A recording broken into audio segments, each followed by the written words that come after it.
तो first example है आपका पेज नंबर 135।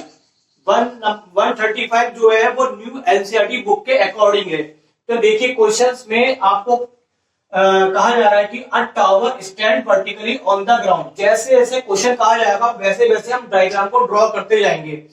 तो यहाँ पे उससे पहले कि आप डायग्राम ड्रॉ करें तो मैं आपके लिए एक चीज और बना के दे देता हूं, क्योंकि बच्चों यहाँ पे हमें जरूरत पड़ेगी फॉर्मूले की।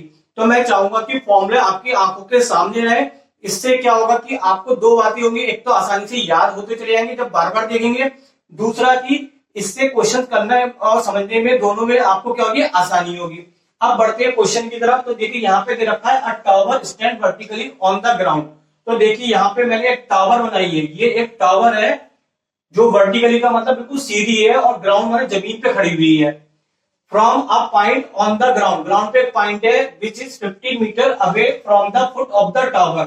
अब देखिए टावर का जो फुट होता है, फुट क्या बोलते हैं, निचले वाले पार्ट को। ये टावर है, टावर का ये निचला जो पार्ट है ये क्या कहलाएगा, फुट। इस फुट से कितना, जमीन पे ही हम कितना आगे मूव करते हैं, 15 सेंटीमीटर। तो 15 सेंटीमीटर मूव करते हैं जमीन से। तो कहा जा रहा है angle of elevation top of tower. Elevation angle क्या होता है बच्चों, अगर हम अपने आप को, ये हमारी आंखें बिल्कुल स्ट्रेट है, ये हॉरिजॉन्टल है।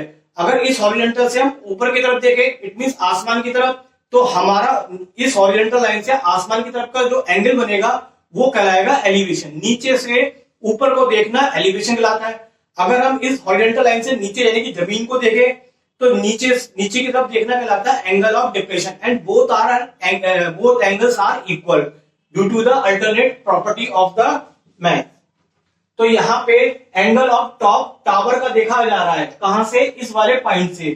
कहां पे देख रहे हैं, टावर का टॉप कौन सा, ये। तो ये देखेंगे तो कुछ इस तरह से लाइन आपकी ड्रॉ होगी है। तो यहाँ पे ये एंगल जब देखा गया तो कितना पाया गया, यहाँ से बच्चों 60 डिग्री का पाया गया। तो हमें क्या फाइंड करनी है, जो टावर है उसकी हमें क्या निकालनी है, हाइट निकालनी है। जिसको हमने क्या मान लिया, ये हाइट हमें फाइंड करनी है। इसकी हाइट को हमने क्या ले लिया, h ले लिया। तो क्वेश्चंस में बच्चों मेन चीज है इन क्वेश्चनों में डायग्राम को बनाना और समझना। अगर आप डायग्राम को बनाना समझ लेते हैं तो क्वेश्चन में करने में कोई दिक्कत नहीं होती है। अब देखिए क्वेश्चन में क्या है कि ये एंगल है, एंगल के सामने वाली साइड हमेशा कहलाती है परपेंडिकुलर, और एंगल के नीचे वाली साइड कहलाती है बेस, और 90 के सामने वाली साइड कहलाती है हाइपोटेन्यूज। अब देखिए बच्चों फॉर्मूले आपके सामने लिख रखे हैं, इसको लगाएंगे कैसे उसके मैं आपको तरीका बताऊंगा, उसके अकॉर्डिंग आपको करना है। देखिए हाइपोटेन्यूज जो है वो आपको ना तो दे रखा है और ना ही आपसे पूछा जा रहा है, तो इसका यहाँ पे कोई रोल नहीं है। आप ऐसा फॉर्मूला लगाएंगे जिसमें ये इसके सामने का ये परपेंडिकुलर आए और बेस आए। तो मोस्टली जो ये वाले फॉर्मूले होते हैं इसमें केवल ऊपर वाले ही फॉर्मूले का रोल होता है, नीचे वाले फॉर्मूले यहाँ पे यूज नहीं करते, उसका कोई जरूरत नहीं पड़ती। तो आपको ऐसा फॉर्मूला लेना है जिसमें P और B आता है। तो परपेंडिकुलर और बेस, ये परपेंडिकुलर हाइपोटेन्यूज हो गया, ये बेस हाइपोटेन्यूज हो गया। तो ये वाला जो फॉर्मूला है हमारे पास tan का जो फॉर्मूला है परपेंडिकुलर अपॉन बेस, तो इस फॉर्मूले को हम यहाँ पे अप्लाई करेंगे। तो हमने यहाँ पे फॉर्मूला लिखा tan थीटा का परपेंडिकुलर अपॉन बेस। यही फॉर्मूला क्यों लिखा, बिकॉज हाइपोटेन्यूज ना हमें दे रखा है और ना ही हमसे पूछा जा रहा है।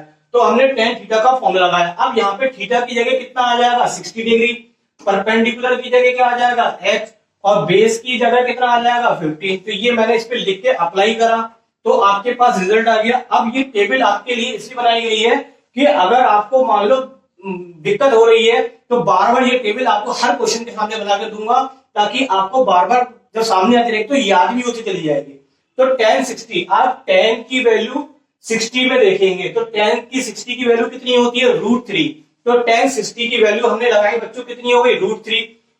उसके बाद हम इसकी क्रॉस मल्टीप्लाई करेंगे तो h की वैल्यू कितनी आ जाएगी आपकी 15√3। और बच्चों यहाँ पे यही आपका आंसर होता। अब एक बात आप ध्यान रखेंगे, अगर रूट की वैल्यू क्वेश्चन में मेंशन, कभी कभी ब्रैकेट में √3 की वैल्यू दे देता है 1.732 या जो भी कुछ देता है आपको, वैसे 32 होती है, तो वो यहाँ पे लगाना जरूरी होती है उस केस में अगर दी जाती है तो।